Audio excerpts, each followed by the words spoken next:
Bonjour et bienvenue sur la chaîne Citoyen Lucide. Nous sommes aujourd'hui jeudi le 23 mars 2023. Il neige à plein ciel, il va falloir qu'on remette le réchauffement climatique à plus tard. Et nous démarrons notre revue de l'actualité maintenant. On va commencer avec une petite parenthèse. Hier, je vous ai parlé de la compagnie Taiga. La compagnie Taiga avec ses motoneiges de 100 km et ses motomarines de 40 km d'autonomie qui coûtent quasiment 30 000 $. Selon un analyste, Taiga aurait besoin de plus d'argent d'ici la fin de l'année. Écoutez, moi, je sais pas. J'ai aucune formation d'économiste. Je suis pas allé à l'université.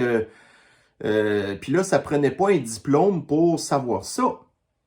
Mais là, il y a plein de gens au gouvernement qui ont des diplômes, mais on ne sait pas trop qu'est-ce qu'ils ont fait dans leur vie.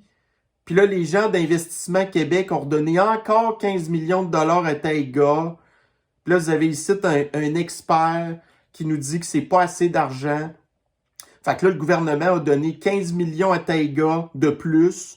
Puis là, ils ont aussi contracté un prêt auprès d'une espèce d'institution bancaire, genre, admettons, les gens qui ont un mauvais crédit, là, vous pouvez acheter un char, mais un troisième ou quatrième chance de haut crédit. Ben là, Taiga a été, emprunté de l'argent à une espèce d'institution comme ça, là, un troisième ou quatrième chance au crédit. Puis là, ça prenait un analyste pour nous dire que on allait perdre notre argent, finalement. Ou que ils vont en redonner plus. Parce que là, vous avez les mondialistes, puis le quatrième Reich de Klaus qui dit que ça nous prend plus de cochonneries à batterie. Fait que là, Taiga, on a un autre article un petit peu plus tard qui va nous montrer comment est-ce que le gros scam là, des chars à batterie, ça va peut-être m'emmener virer de bord. Bon, alors ici, dans le Journal de Montréal, un record démographique, l'immigration à l'origine de la hausse de la population au Afghanistan. Fait que c'est pas la première fois que j'en parle, mais si c'était pas des immigrants, la population du Afghanistan, elle baisserait présentement. OK? Mais là, à cause du plan de McKenzie, qui a influencé Justine à faire rentrer 500 000 immigrants de plus par année jusqu'en 2100 pour arriver à 100 millions d'immigrants, là, la population du Afghanistan, elle augmente. Puis là, elle fait partie, écoutez, là, je vous ai montré un graphique la semaine passée qui nous avait quand même dit que, pour le moment, le Afghanistan, il absorbe plus de CO2 qu'il en émet. Mais là, plus que la population va augmenter, parce que là, les gens qui viennent ici viennent de pays pauvres où ils ont une empreinte carbone plus basse. Mais là, quand ils arrivent ici, là, ils veulent des chars, puis là, ils commencent à s'acheter des affaires. Fait que là, ça devient des citoyens polluants. Donc là, les augmentations d'émissions de gaz à effet de serre du Afghanistan sont attribuables au fait que la population croît à cause des mondialistes comme Justin Trudeau. Donc, si éventuellement, en tout cas, que c'était vrai, que l'émission de gaz à effet de serre, que l'activité humaine faisait qu'il y avait du réchauffement climatique, admettons que c'était vrai, donc ça serait à cause des mondialistes. Parce que la population croît au Afghanistan. Donc, Justine, elle est 100% responsable de l'augmentation des gaz à effet de serre au Afghanistan. Donc, Justine est un terroriste.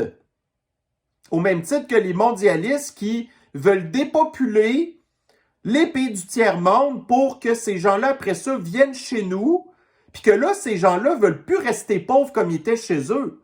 Là, il y en a qui travaillent, puis la première affaire qu'ils veulent quand ils arrivent ici, c'est de s'acheter un char. Mais là, ils n'ont pas les moyens de s'acheter une cochonnerie de char à batterie. Fait que là, ils émettent plus de gaz à effet de serre, puis eux non plus, ils veulent pas aller dans les transports en commun. Tu sais, voyez-vous? Fait que ça fait partie des contradictions que ça me fait chier d'avoir à exposer que les mondialistes sont responsables de l'augmentation des gaz à effet de serre à cause de l'immigration massive. Puis en Europe, cette immigration-là est financée par George Soros. Fait que lui aussi, dans le fond, ce qu'il veut, c'est qu'il y ait encore plus de gaz à effet de serre parce que ça a l'air que la planète va mourir à cause de ça. Donc, ils ne sont pas là pour sauver la planète, ces gens-là. Au contraire, ils sont là pour qu'il y ait plus de gaz à effet de serre. Mais la patente qu'ils n'ont pas compris, c'est que la planète, elle s'ajuste. Parce que ces gens-là sont riches, puis selon une étude, les gens riches sont pas intelligents. OK? Bon, alors ici, dans le Daily Mail, on apprend que dans les États républicains, l'argent est mieux géré, donc l'argent des taxes est mieux géré par le gouvernement que dans les États démocrates. Fait que c'est pas une grosse surprise, là. Puis nous, étant donné qu'au Pakistan, on est une province démocrate, parce que si on était aux États-Unis, le Pakistan serait une province démocrate. Je m'excuse de vous le dire, là. Mais on le sait que nous, on gère très mal notre argent. Puis qu'ils prennent tout le temps exemple sur la Californie, qui, soit dit en passant, dans le truc ici, l'État le pire, c'était justement, je pense, la Californie. Après ça, vous avez New York, la Louisiane, l'Oregon, le Vermont, le Connecticut, même le Delaware. Le Delaware, qui est un paradis fiscal. Fait que les gens payent plein de taxes puis d'impôts, puis c'est ces États-là qui gèrent le moins bien leur argent.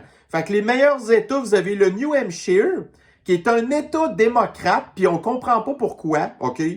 Parce qu'il faut croire que, tu sais, le gouverneur, bon, c'est un bon gouverneur, mais, tu sais, je pense pas qu'il est vraiment démocrate, OK?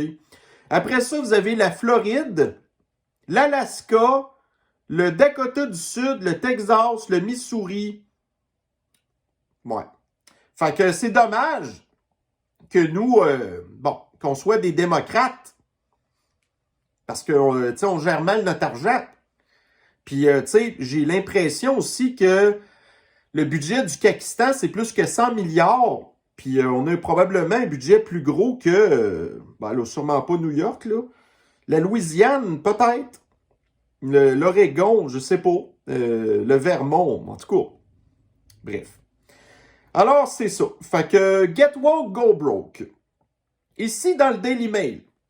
Alors là, vous avez la ville de Philadelphie qui a un problème de fertilité et apparemment de mortalité des bébés. Puis là, dans la mortalité des bébés, je ne sais pas si ça comprend l'avortement, parce que l'avortement, c'est là pour enlever prématurément la vie à des bébés. Moi, j'ai plutôt l'impression que la mortalité des bébés est due à la consommation de drogue. OK? Alors, c'est ça. Puis là, ben, le niveau de fertilité bas. Fait que là, vous avez à Philadelphie, qui est un endroit où ce que vous avez le Planned Parenthood, qui est une patente qui fait la promotion de l'avortement. Puis Philadelphie, c'est une ville qui est très, très, très afro-américaine. Fait qu'ils sont là pour flusher des bébés dans la toilette. OK? Fait que là, vous avez la ville de Philadelphie qui vient de se trouver une manière, dans son racisme systémique, de donner de l'argent à des femmes afro-américaines en disant qu'ils vont leur donner 1000 $ par mois s'ils sont enceintes pour une durée jusqu'à 18 mois, puis il n'y a pas aucun contrôle sur le programme. Il y a juste le fait qu'il faut que vous tombez enceinte, puis après ça, la ville va vous donner 1000 $ par mois pendant 18 mois, OK? Mais il n'y a aucune limite au programme. Fait que ça peut vouloir dire qu'une femme tombe enceinte, là, elle a 2 mois de fête, la ville va lui donner 1000 $ par mois pendant 18 mois, puis là, aussitôt que la femme elle a son argent, elle peut décider de se faire avorter, puis la ville va rien faire. OK? Fait que, puis là, on le sait que dans le programme, il n'est pas écrit que ça va favoriser toutes les femmes. Tu sais, c'est comme genre, il n'y a pas de critères de race, façon de parler. Mais on le sait comment ils sont malhonnêtes. Donc, en bout de ligne, ils viennent de se trouver une défaite pour donner 1000 pièces par mois à des femmes noires. Puis, en bout de ligne, Planned Parenthood va les faire avorter. Puis là, ben, si éventuellement, ces femmes-là décident de garder leur enfant, écoutez, c'est un mythe, là. C'est une légende urbaine, mais il semblerait que le taux de mères monoparentales aux États-Unis est plus élevé chez les femmes afro-américaines. OK? Fait que là, c'est quoi? Là, les mères monoparentales, on le sait qu'elles ont des problèmes de pauvreté. Fait que là, en tout cas, c'est un petit peu... Ah, mais là, on va vous donner 1000 pièces. Ouais, mais c'est juste pour 1 an et demi.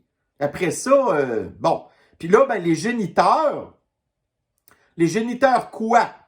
Là, si la femme fait 1000 pièces par mois, ils vont-tu rester avec la femme tant et aussi longtemps qu'elle a le 1000 pièces? Puis après ça, ils vont les sacrer là, puis ils vont s'organiser pour leur voler leur argent? Ou ces femmes-là, sur le coup, qui sont contentes d'avoir 1000 pièces par mois, mais là, ils n'allument pas qu'ils en ont pour seulement 1 an et demi. Puis là, après ça, plus d'argent. Là, ils vont tomber pauvres. Fait que là, les enfants, ben là, ils vont être dans la pauvreté.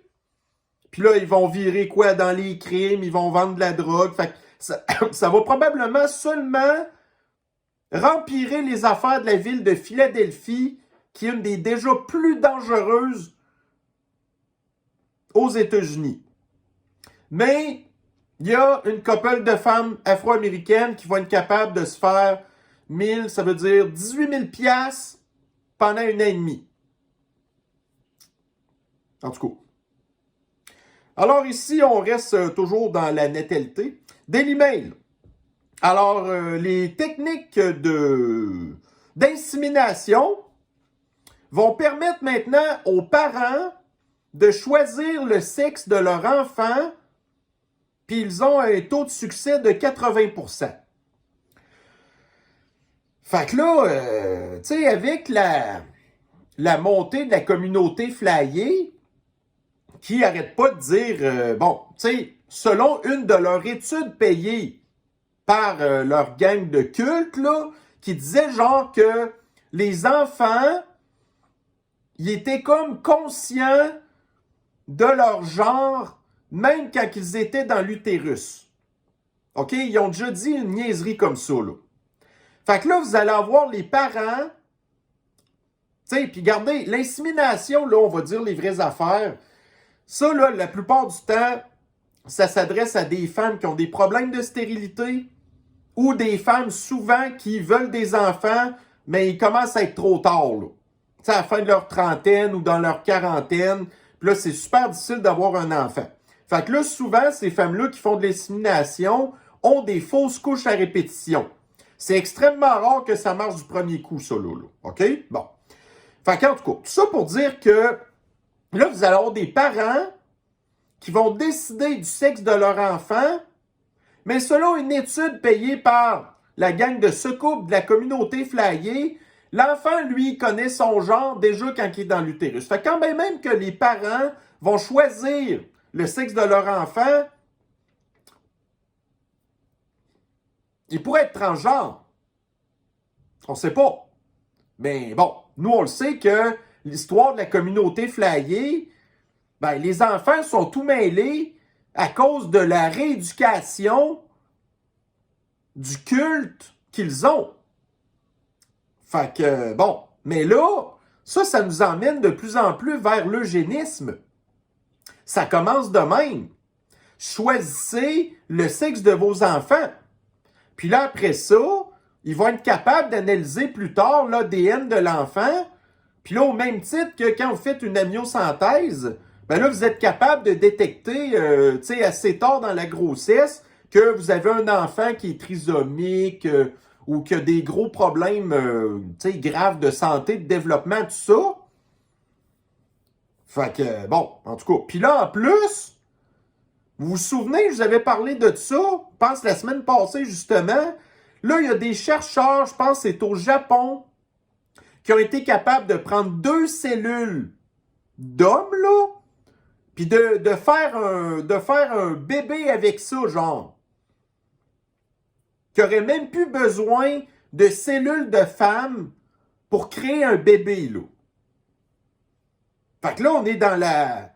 C'est plus de la science-fiction, c'est de l'horreur-fiction. En fait, c'est rendu de l'horreur-réalité, parce que ça se passe, là. Puis moi, je ne sais pas pourquoi, mais j'ai l'impression que si on se limite seulement au choix du sexe, là, si ça n'en restait là, imaginez-vous, là, dans les pays bizarres, eux, ils vont, tu sais, on le sait que culturellement, pour eux, un homme, c'est plus pratique qu'une femme. OK? C'est pas moi qui dis ça, là. Mais il y a dans des cultures que c'est le même que ça marche, OK? Fait que si vous avez des choix de sexe comme ça dans des pays de même, ben là, eux, ils vont prendre des hommes tout le temps.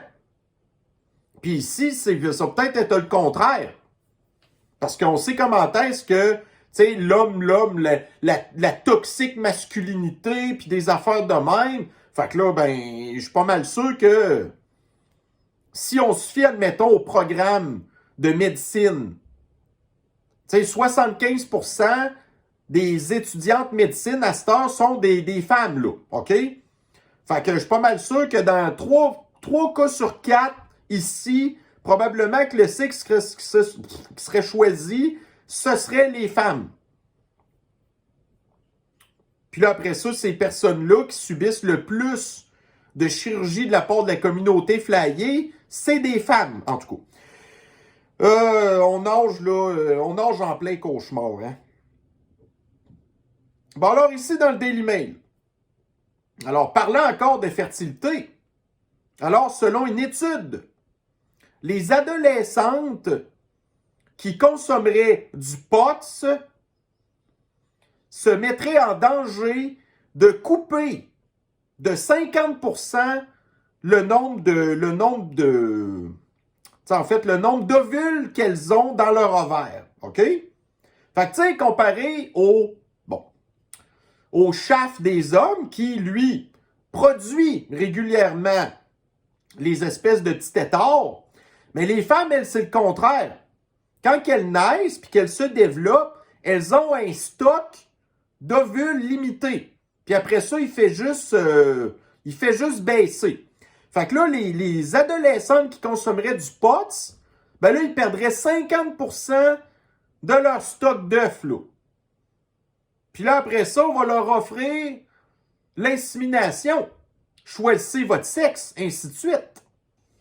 Bonjour et bienvenue dans la portion Communauté Flyée. Je suis Lucie Diva et permettez-moi maintenant de vous parler de notre article ici dans le Daily Mail où ce qu'on apprend qu'un athlète trans, qui est controversé là, parce que on sait comment est-ce que les gens qui font pas partie de la communauté flyée sont tellement rétrogrades. Alors nous avons ici un athlète trans de 46 ans. Ah, tiens donc, 46 ans. C'est bizarre parce que, quand j'ai vu l'image au début, je regardais le visage de cette sublime femme-là. J'étais certaine là, qu'elle avait 68 ans. Mais là, finalement, elle est plus jeune que je pensais. Elle a seulement 46 ans. Alors là, ici, l'athlète en question, elle est spécialisée dans les courses de vélo.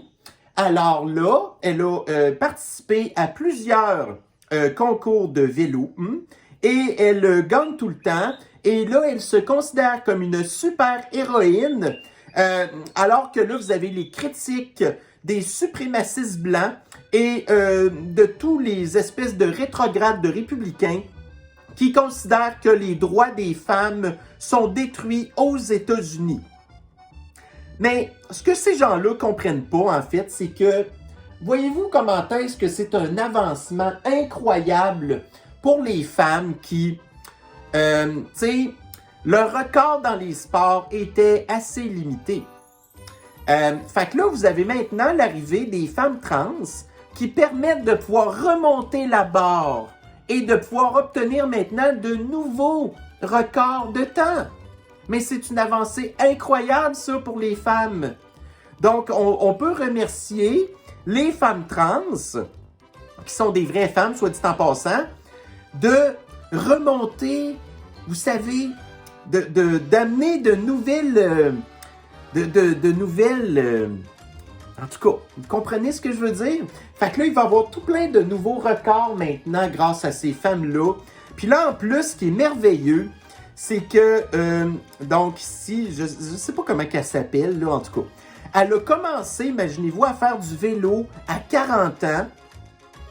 Puis là, à 46 ans, elle fait plein de records, OK? Fait que, tu sais, vous avez... Voyez-vous comment est-ce que les femmes ordinaires sont ordinaires?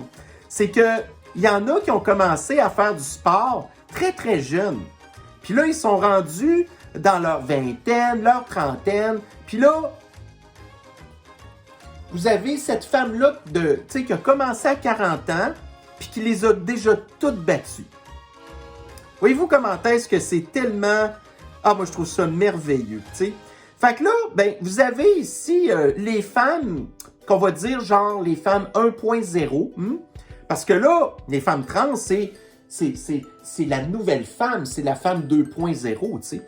Fait que là, la femme 1.0, elle, est un petit peu désespérée, parce que là, les hommes, maintenant, vont être de plus en plus attirés vers les femmes 2.0 parce que elles sont super performantes dans tout ce qu'elles font. OK?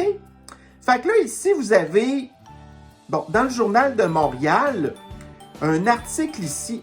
Écoutez, là. Donc, première ligue sportive top les... Oh, il y a tellement de mots, j'ai de la misère à lire. Bon, fait que là, ici, vous avez une ligue que vous avez... vous voyez ça, comment est-ce que ça l'a? Tu sais, c'est tellement rétrograde. Donc, cette femme ici, qui va faire une ligue de femmes 1.0 de sport, mais elles vont, genre, ben, pas avoir de brassière, puis elles vont être super sexy. Pour montrer comment est-ce que les femmes 1.0 sont vraiment désespérées. Puis là, en plus, elles pensent que cette ligue-là, elle va pogner, puis qu'elle va faire plein d'argent. Ben, ils se mettent vraiment un doigt dans l'œil. Parce que c'est vraiment la communauté flyée qui pogne au bout de ces temps-ci. En tout cas, on verra vraiment qu'est-ce que ça donne. Alors, OK, ici, vous avez justement, donc, toutes ces athlètes trans merveilleuses qui ont fait avancer la cause de la femme. Donc, vous avez ici des gens qui courent, des gens qui font du vélo, des gens qui lèvent des grosses affaires pesantes, des personnes qui ont, je sais plus trop, là, les cheveux de toutes sortes de couleurs. Encore des gens qui courent. Ah oui, des gens qui sont à la piscine. Après ça, vous avez, oui, le prix de la femme. Je sais plus trop, là, mais en tout cas, c'est Joe Biden qui avait donné ça. Tu sais, comme quoi que cette femme-là avait fait avancer beaucoup la cause de la femme. Tu sais, bon, en tout cas. Après ça, vous avez toujours la superbe Rachel Levine.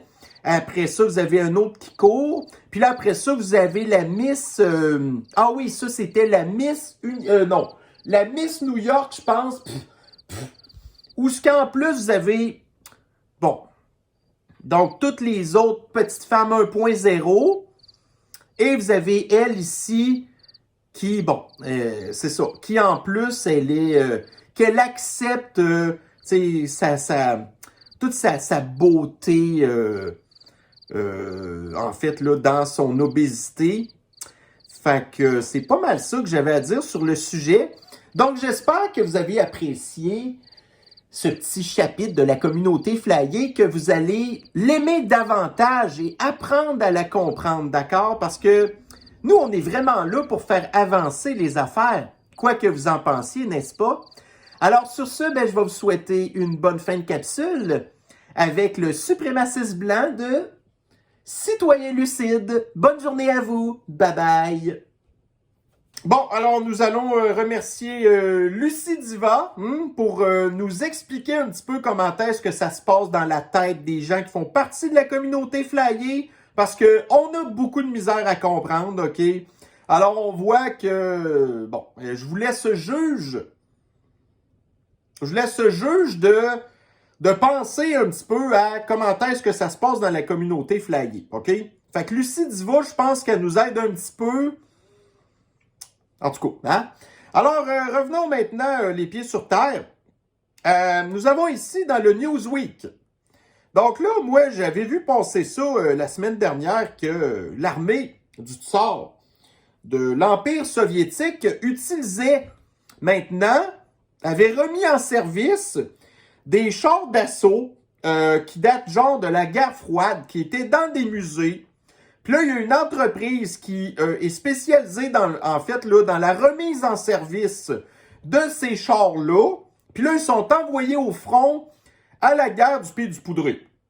Puis là, vous avez ici Newsweek qui rit de ça, comme quoi qu'il y a des vieux tanks des années 50-60 qui sont remis en service puis qui fonctionnent encore. Il faut quand même leur lever notre chapeau, là.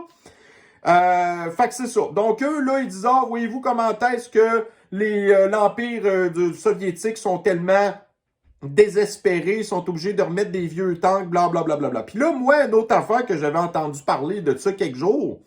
Alors là, vous avez ici dans Vice. Donc, Vice, là, ça, c'est un média de l'extrême gauche radicale, OK? Qui était tout fier de faire un article sur le fait que les soldats du Pays du Poudré utilisaient des mitrailleuses qui datent de la Première Guerre mondiale. Fait que bon, je sais pas qu'est-ce qui est pire entre un tank de la guerre froide ou une mitrailleuse qui date de l'ère de la Première Guerre mondiale. Fait que là, c'est bon. Fait que si on rit de l'un, on peut se permettre peut-être de rire de l'autre. Mais ça reste que si vous mettez un tank devant cette mitrailleuse-là, il y en a un des deux qui est plus fort que l'autre. Hein? Donc maintenant ici, dans Investissement Québec, en route vers la pire perte de son histoire. Donc secoué par la chute des titres technologiques. Fait que là, ça nous revient encore à l'histoire là, des titres ESG, qui, j'en ai parlé à plusieurs reprises, aux États-Unis, les titres ESG, ça a tout été une catastrophe, puis vous avez les titres traditionnels qui, eux, s'en sont bien sortis. Fait que là, vous avez Investissement Québec qui fait la même affaire, qui investit dans des affaires ESG, dans les affaires du 4e Reich de classe. Puis là, ben voyez-vous, cette année, l'année passée, il va avoir perdu 195 millions de dollars. Ça, c'est encore l'argent du gouvernement, là. Fait que là, nous avons ici les entreprises qui ont perdu le plus d'argent. Donc, Sonder, ça, je suis pas trop sûr, c'est quoi? Lyon. Le fameux Lyon que vous avez hier, le Journal des Affaires, qui vous disait « Oh, surveillez l'action de Lyon puis investissez là-dedans. » Non, ben non.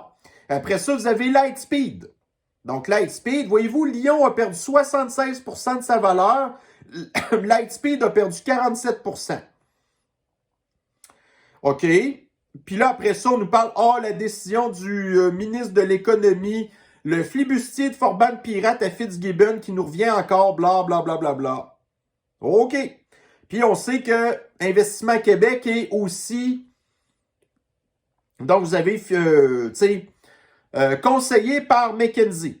Donc, soulignons toutefois que les investissements les plus risqués du Québec ne se retrouvent pas chez IQ, donc Investissement Québec, mais il semblerait que le gouvernement du Pakistan a une branche d'investissement qui est encore plus risquée qu'Investissement Québec. Ça s'appelle Fonds du développement économique.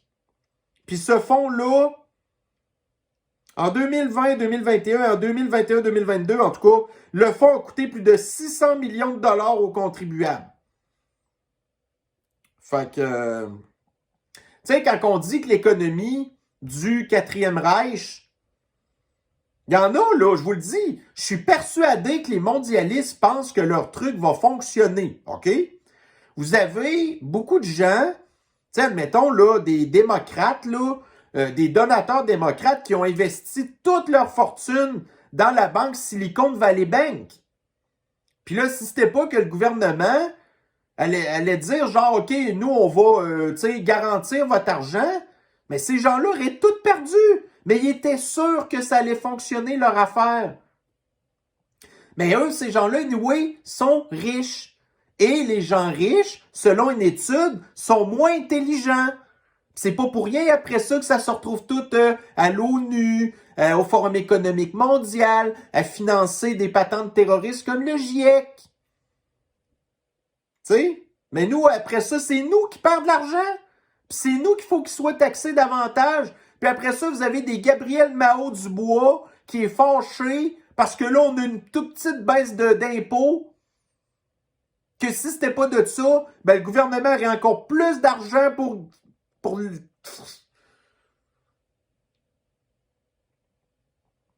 Bon, ici, dans le New York Post.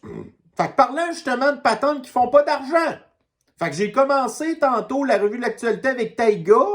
Ben là, ici, vous avez la compagnie Ford que le secteur des chars à batterie chez Ford,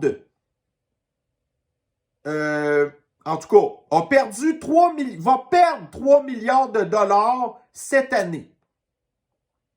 Donc, c'est pourtant un secteur qui est en pleine croissance. On nous fait croire que de plus en plus d'automobilistes sont intéressés par les chars à batterie. Puis là, cette année, Ford va perdre 3 milliards de dollars à cause de ces chars à batterie. Puis là, vous avez justement les fabricants de voitures en Allemagne et aussi en Italie qui sont en train de faire modifier la loi de la dictature mondialiste de l'Union européenne pour que, tu sais, en 2035, que les véhicules qui fonctionneraient au carburant, en fait, là, d'une espèce de carburant artificiel, là, donc, ils pourraient continuer à vendre ces véhicules-là. Fait que là, l'Union européenne est en train d'y penser. Ouais, en tout cas, nanana. Fait que c'est quand même une bonne nouvelle. Mais là, le truc, c'est qu'on le sait que c'est surtout pour des Porsche, des Ferrari, des Lamborghini, toutes sortes de chars de riches, là.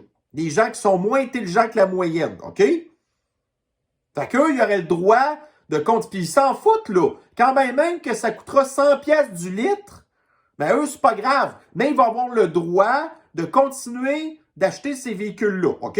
Mais le restant du monde, nous, non. Fait qu'on va être pognés avec des chars à batterie qui font perdre de l'argent aux fabricants automobiles. Puis là, ben, c'est entre autres, ils disent pas trop, là, mais c'est entre autres à cause de ça qu'ils sont en train de vouloir faire un petit peu reculer la dictature de l'Union européenne. C'est ça, les carburants synthétiques. Fait que, bon. Voyez-vous, tu sais, prenez juste, admettons, Tesla. Je pense que ça l'a pris genre 12 ans avant que la compagnie devienne rentable. Mais là, les fabricants automobiles, eux, ben, tu sais, ils ont de l'argent, tu sais, ils ont des dividendes à donner à leurs actionnaires. Puis les fabricants automobiles sont pas tous intéressés d'être des Taiga puis des Lions électriques.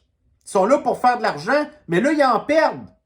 Fait que là, pour éviter d'en perdre trop, l'année passée, ils ont sacré genre 8000 employés dehors.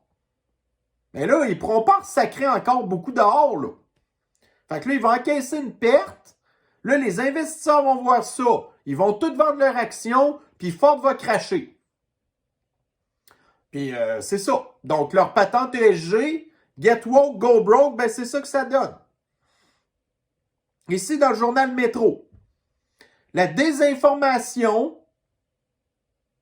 OK, Montréal reconnue comme une des villes les plus cool à l'international. Fait que là, il y a des gens qui voient ça à l'étranger, qui lisent de la désinformation, qui disent « Ah, Montréal, c'est tellement cool, bla, bla, bla, bla, bla. » Là, les gens de l'international qui aiment voyager, là, ils arrivent à Montréal, puis après ça, ils sont vraiment déçus. Vous vous souvenez, à un moment donné, j'avais partagé un article du Daily Mail qui disait « Les grandes villes les plus décevantes, les plus overrated », là, vous aviez genre Londres, Paris, New York. C'est toutes des affaires super overrated. Parce que ça a été de la désinformation, de dire aux gens « Hey, allez là, vous allez voir, c'est super hot. » Là, finalement, le monde arrive là, ils font « Ah, c'est donc bien dégueulasse. » Imaginez-vous, là. Ils font croire aux touristes de l'étranger que Montréal, c'est cool. En prétextant que, à cause de la vie culturelle, donc je ne savais pas que, la culture du cône orange, c'était quelque chose. Après ça, à l'image du Cirque du Soleil, comme si la ville de Montréal était aussi colorée que le Cirque du Soleil. Est-ce qu'il y a un Cirque du Soleil à Montréal? Non. Après ça, considéré comme la ville la plus durable au monde, je ne sais pas de quoi il parle. Les infrastructures, ils tombent en ruine. 40% de l'eau à Montréal est perdue dans le système d'aqueduc parce qu'il craque de partout. Fait que je ne sais pas si c'est ça qui est supposé être une définition durable. Puis aussi pour son côté vert. C'est la ville la plus polluante du Canistan au complet. Je comprends pas c'est quoi leurs critères. Le journal souligne l'utilisation de modes de transport public électrique de la ville. Fait que ça, c'est devenu un argument de vente aux touristes de dire qu'il y a un métro à Montréal. Un des métros les plus inefficaces. Tu sais, le monde, là, ils vont pas visiter une ville pour visiter leur métro, là. Fait que ça, c'est de la belle désinformation. Qui a sûrement encore là été faite par des gens d'extrême gauche. Alors, ça fait déjà le tour de la petite revue de l'actualité qu'on avait aujourd'hui. Il y avait presque pas de contenu. Fait que, sur ça, écoutez, je vais vous souhaiter une bonne fin de journée et on se revoit bientôt dans une prochaine revue de l'actualité. Prenez soin de vous. Bye bye.